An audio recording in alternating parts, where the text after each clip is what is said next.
Graham Gibbs, who was a professor at Oxford University, he was known for his dedication to teaching and the best learning practices. He worked as the director of the Learning Institute at Oxford. He was a professor at Oxford, but he also created networking across many different initiatives and collaborative opportunities across the different organizations. He retired in 2007. In 1988, he published a work called Learning by Doing. This piece of work entailed his experiential learning theory, an introduction to learning styles, practical methodologies to use his experimental learning cycle, and also case studies. He further expounded ways in which educators could implement the experiential learning methodologies. Within his works, we were able to see the goal. The goal of the reflective cycle is simply to encourage learners to deeply reflect or look at their learning experiences with a systematic method. They want to then create more developed and deeper learning. This can be accomplished by evaluating a formal learning experience within a classroom, a situation, or even simply an informal activity. This cycle offers individuals an opportunity to deeply investigate an experience and delve into the reflective practice that further promotes additional learning. Gibbs's reflective cycle is going to focus on 6 steps or phases: description, feelings, evaluation, analysis, conclusion, and action plan. These steps are cyclical in nature, and they encourage the reflective learner to continuously look on the learning experience. Step 1, description. This stage is exactly what it is called. It's simply a description of the event. Be sure to describe the event with as much detail as possible without including any conclusions or feelings. These are going to be addressed later. Some questions you may want to ask yourself is: what happened? When did it happen? Where did it happen? Who else was there? Why were you there or the others there? What did you do? What did others do? What was the end result? What did you hope would happen? It is helpful in this phase to think of the 5 W's: who, why, where, what, when. But don't worry about the how yet, and you may actually want to really not dive too deeply into that why. Step 2 is feelings. Feelings are the focus, the entire focus of this stage. You want to go back through the earlier questions that you asked in the first stage, but you also want to actually ask some more questions, and you want to think about any feelings that were associated with these answers. Try not to judge these emotions. Don't judge the emotions that you had.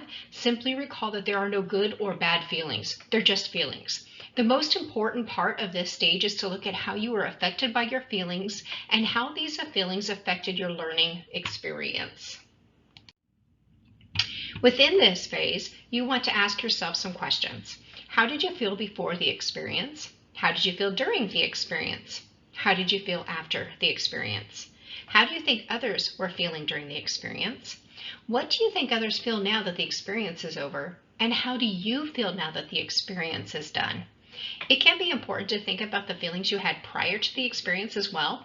These feelings sometimes are going to really bring into an experience some tainted ideas or feelings, and they alter your learning opportunity altogether. Step 3, evaluation. Now you can really start judging this experience. Even though you are going to judge and evaluate the experience, though, remember to continue that kind of objectivity. Subjectivity and being overly critical are not going to lead to the best learning and reflective learning practices. However, be honest with yourself, looking at both the positive and the negative aspects. Ask yourself, what went well? What didn't go well? What things did well and did not go well? And why did that happen? What was the good or bad about the event? What did you contribute? And what did others contribute? Step 4, analysis. This is the phase where the collected information is starting to be pulled together. And this is the opportunity to deeply understand what occurred and mold your meaning. Be sure to look at the different points of view during this phase. Ask yourself, what sense can you make of the experience? What was really happening?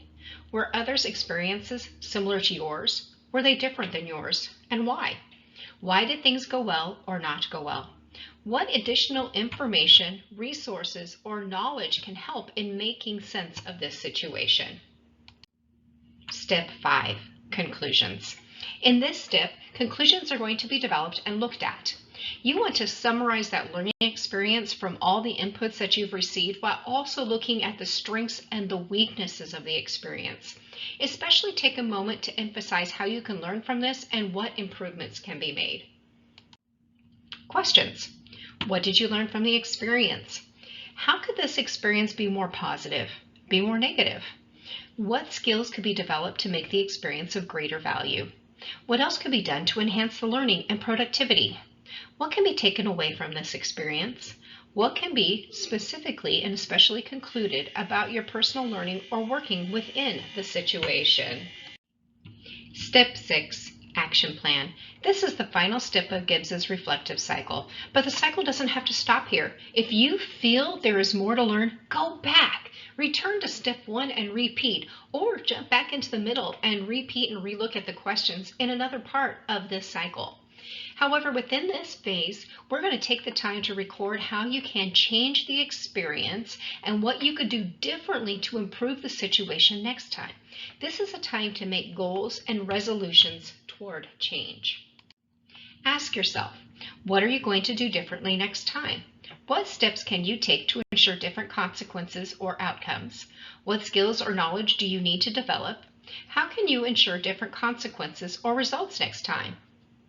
Remember that Gibbs's cycle is a phenomenal methodology. This wonderful methodology is used to reflect on learning experiences, but certainly does not need to be restricted to a formal learning experience. It can be used for personal and professional venues. It also can be used within classrooms, hands-on opportunities, on-the-job training. There just simply are no limits. Also, take a moment to see how certain phases of this reflective cycle can be of more value to you in some situations than others in different circumstances.